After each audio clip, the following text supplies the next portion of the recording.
The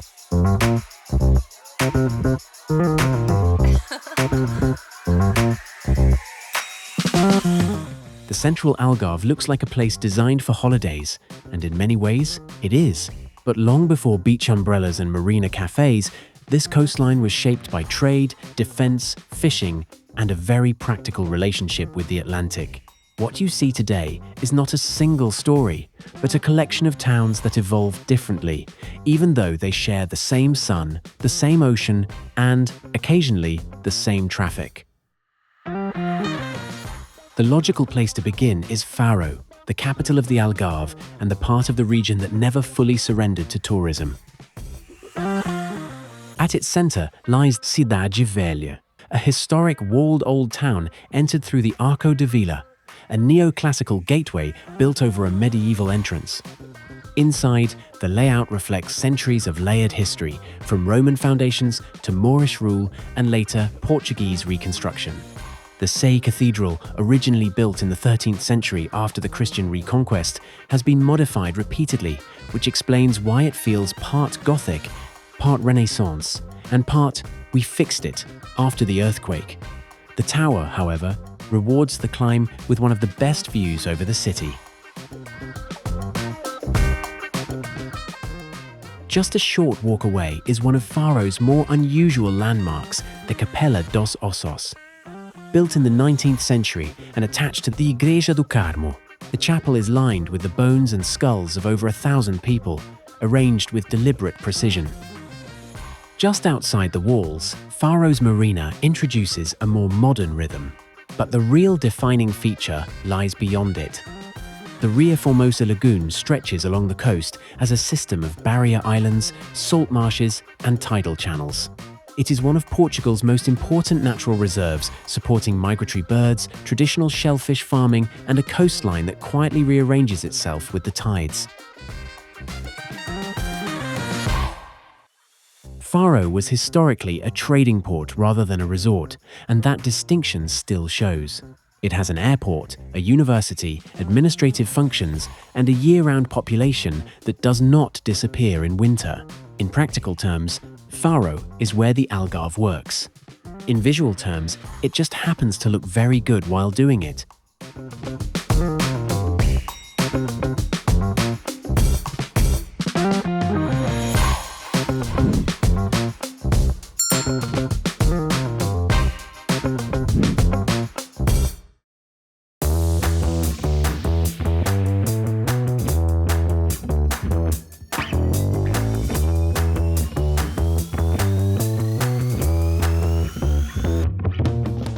Then the tone shifts. Vilamoura is not an old town. It is a planned resort, developed in the late 20th century with a clear vision. Create a modern destination centered around leisure, infrastructure, and predictability. At its core is the marina, one of the largest in Portugal, surrounded by restaurants, hotels, and yachts that suggest a certain level of commitment to comfort. Vilamoura is also known for its golf courses, designed to international standards and maintained with remarkable precision. This is Algarve tourism engineered rather than inherited. It is efficient, polished, and very aware of its audience.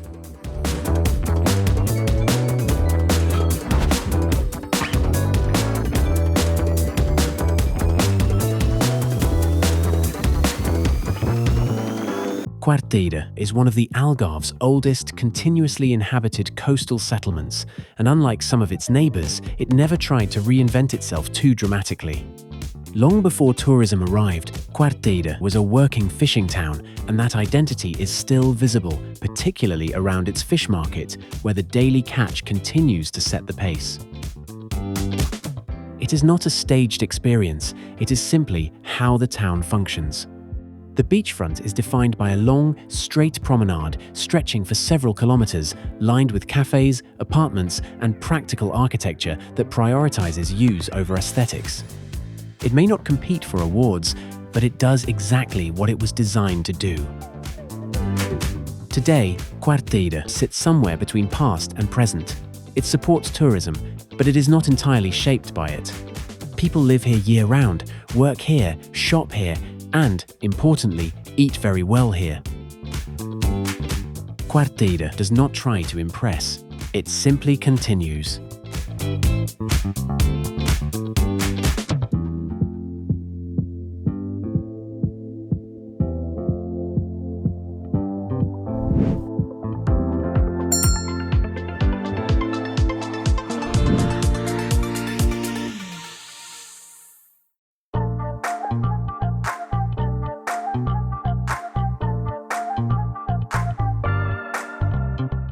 Loulé sits slightly inland from the coast, and that small geographical shift explains a lot. While much of the Algarve looks outward to the Atlantic, Loulé developed as a centre of trade, agriculture, and local administration. The town's history is closely tied to its market culture. At the centre stands the Mercado de Loulé, a covered market building from the early 20th century, designed in a neo-Arab style that quietly references the region's Moorish past. Inside, stalls sell fresh produce, fish, meat, and regional products, continuing a trading tradition that has existed here for centuries. Markets in Loulé are not occasional events. They are part of the weekly structure. Saturdays, in particular, bring a larger influx of vendors and visitors, turning the town into a practical meeting point for the surrounding countryside. It is less about browsing and more about getting things done, with the added benefit of very good food.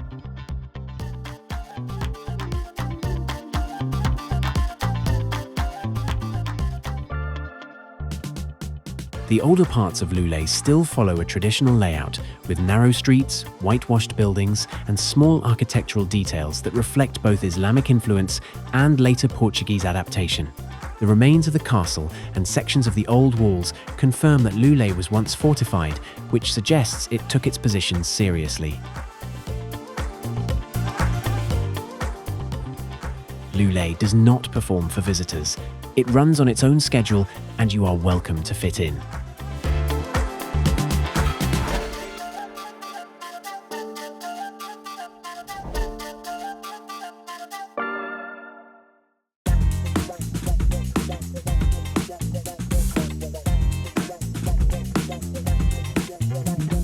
Albufeira is one of the Algarve's most recognizable towns, and also one of the most misunderstood. Its name comes from the Arabic Albufeira, meaning the lagoon or small sea, referring to a body of water that once existed near the town during the Moorish period. The name reflects its geography, while its history as a fortified settlement explains why the location mattered in the first place.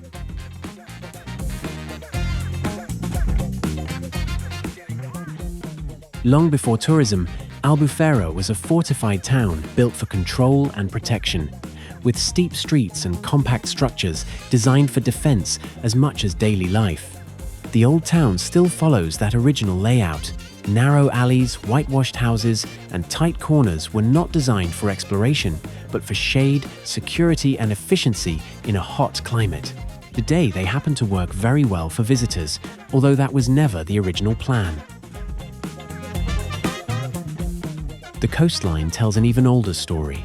The cliffs around Albufeira, including the long stretch of Praia da Falésia, are formed from layered sandstone shaped over millions of years by wind and Atlantic waves. The result is one of the most visually distinctive coastlines in Portugal, with colours shifting from pale gold to deep red, depending on the light. For centuries, fishing defined the town's economy. Boats would launch directly from the beach, and the sea provided both livelihood and risk. That changed rapidly in the second half of the 20th century. From the 1960s onwards, tourism began to reshape Albufeira, and by the 1980s, it had become one of the Algarve's main destinations. Today, Albufeira is known for its beaches, nightlife, and seasonal energy, particularly around the Strip and the central areas. It is direct, lively, and unapologetically built around tourism. Yet the earlier layers have not disappeared. The structure of the old town, the relationship to the sea, and the geology of the coastline remain exactly as they were. Albufeira did not start as a holiday destination. It became one, very successfully.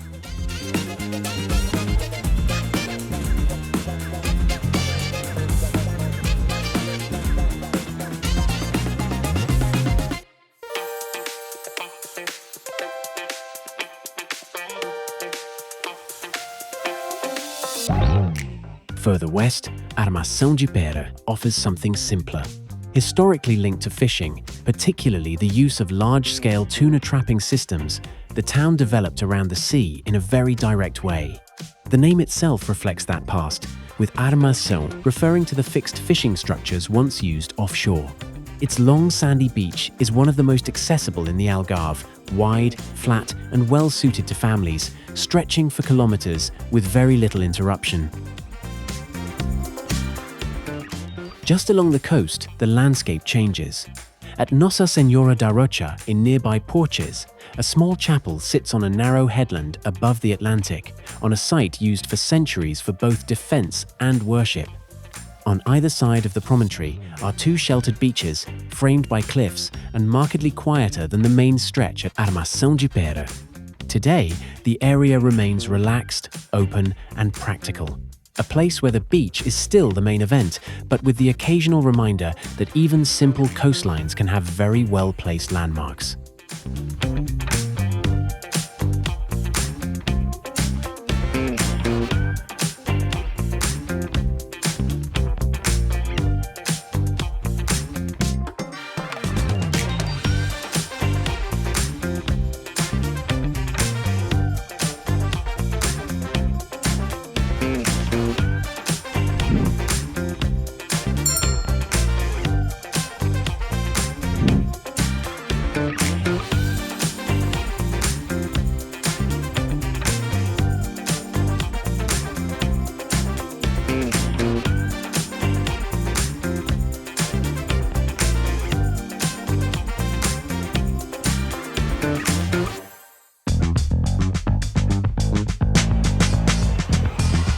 Carvoeiro began as a small fishing village, and although it has grown into a popular destination, its setting still does most of the talking.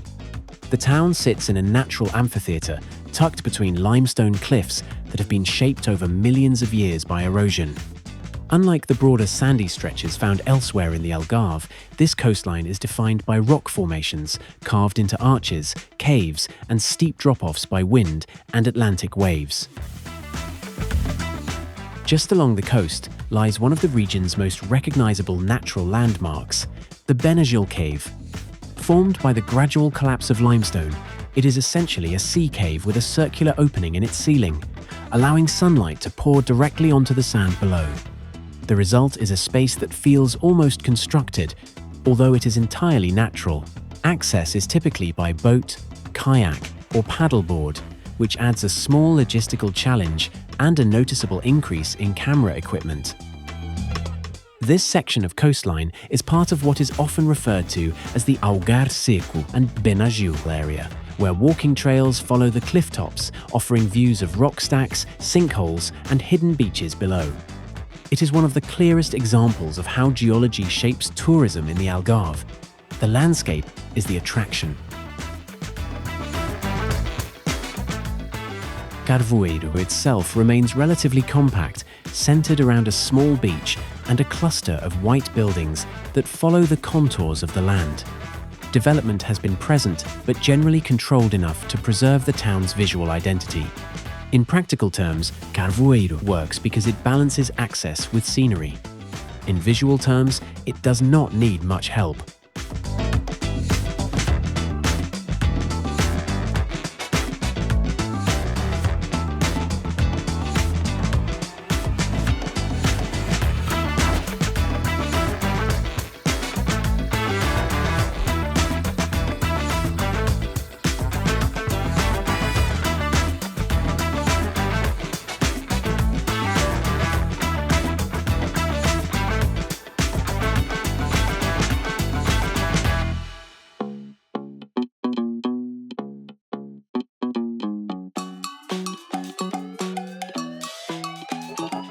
Just across the Arade River from Portimão lies Ferragudo, and the contrast is immediate. Where Portimão expands, Ferragudo remains compact, a small fishing village of whitewashed houses, narrow streets, and a waterfront that still feels closely tied to daily life on the river. At the edge of the harbour stands the Forte de São João do Arade, built in the 17th century to help defend the river entrance. Positioned directly opposite the fortifications on the Portimão side, it formed part of a coordinated defense system controlling access between the Atlantic and the inland waterways. From here, the geography becomes clear. The Arade is not just a river separating two places, it is a boundary between two ways of developing the same coastline. Ferragudo stayed small, measured, and traditional.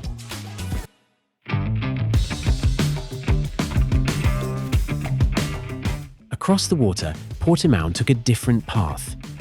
Portimão is where the Algarve becomes unmistakably urban. Located along the Arade River, it developed as one of the region's main centres for fishing, shipbuilding, and later industry. In the 19th and early 20th centuries, Portimão was particularly known for its sardine canning industry, exporting preserved fish across Europe. It was not glamorous, but it was effective and, for a time, very profitable. The river explains everything. The Arade provided safe anchorage, access inland, and a natural route for trade. It turned Portimão into a working town rather than a seasonal one, and that distinction still shapes the atmosphere today. Walk along the riverside and you will notice the difference. This is not just a place for visitors. It is a place that functions year-round, with markets, shops, and everyday routines that continue regardless of the season. Just beyond the river lies Praia da Rocha, one of the Algarve's most famous beaches. Wide, open, and backed by dramatic cliffs, it offers a very different experience from the historic centre. Here, the scale increases. Larger hotels, broader promenades, and a more modern resort structure take over. The contrast is part of the appeal. On one side, a working riverside city with industrial roots. On the other, a beach that has been carefully optimized for leisure. Portimão does not try to hide this dual identity. It simply operates on both settings at once, which is efficient, if slightly ambitious.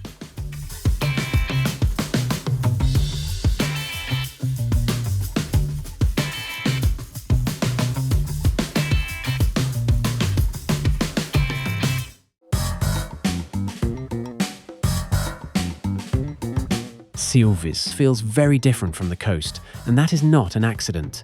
Long before the Algarve became associated with beaches, Silves was one of its most important cities. During Moorish rule, Silves was the regional capital and a significant centre of trade, culture, and administration. Its position along the Arade River, which was once navigable much further inland, allowed goods and people to move between the interior and the coast with relative ease. In other words, this was not a quiet inland town, it was a strategic hub. The most visible reminder of that past is the Castelo de Silves, a large red sandstone fortress dominating the skyline. Built and expanded between the 8th and 13th centuries, the castle reflects Islamic military architecture with thick walls, towers, and a layout designed for defense and control. It is also one of the best preserved examples of its kind in Portugal, which suggests someone took maintenance seriously at some point. After the Christian reconquest in the 13th century, Silves gradually lost its prominence as river navigation declined and coastal towns became more important. The centre of activity shifted and Silves became quieter, though it never lost its historical weight. Today, the town is defined by that contrast. It is calm, measured, and relatively untouched compared to the coastline, but it carries a past that was anything but modest.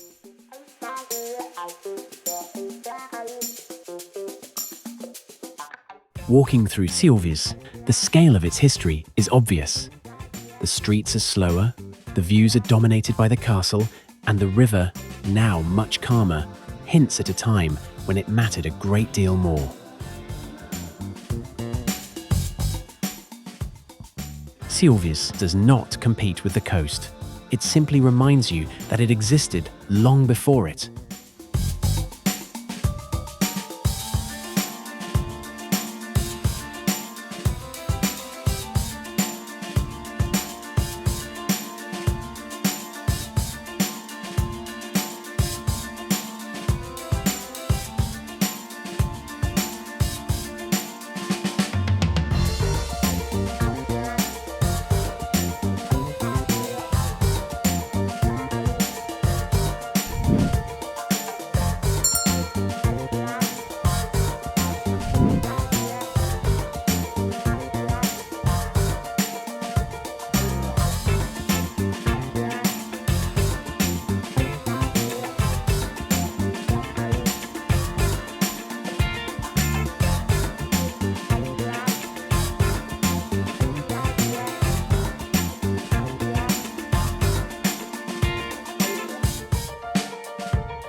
The Central Algarve is not one place.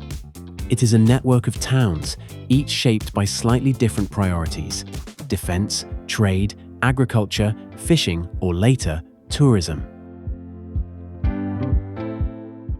Some were planned, others evolved slowly. Some look outward to the Atlantic, others turn inward to tradition. Together, they form a coastline that works not because everything is the same, but because everything is connected. If you look closely, the Algarve is not just a destination. It is a system, and it has been functioning remarkably well for a very long time.